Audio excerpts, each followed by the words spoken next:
Assalamualaikum warahmatullahi wabarakatuh. Hello, my name is Asifa and in 12th grade in Vocational High School. Mas Bangsa Inggris. In explain how to make spell in PowerPoint. Step 1. Select the PowerPoint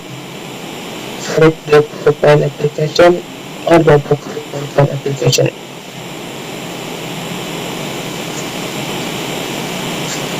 Step 2. Select black. Step 2. Select black presentation to tap on your slide. Step 3. Click design to select the background.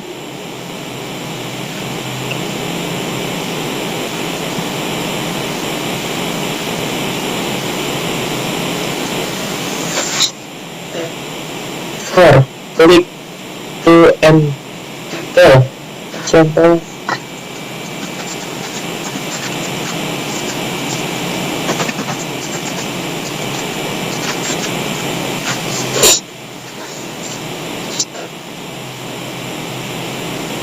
I've clicked to and certificate example.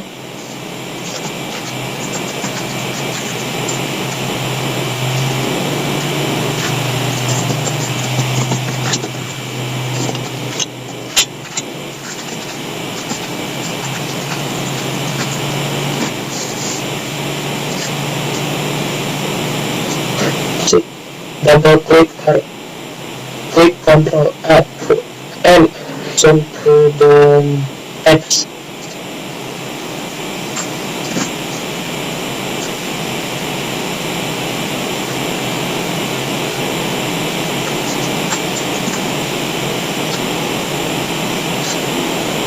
Step 7. Click slide to add and so on. Too much for me. Wassalamualaikum warahmatullahi wabarakatuh.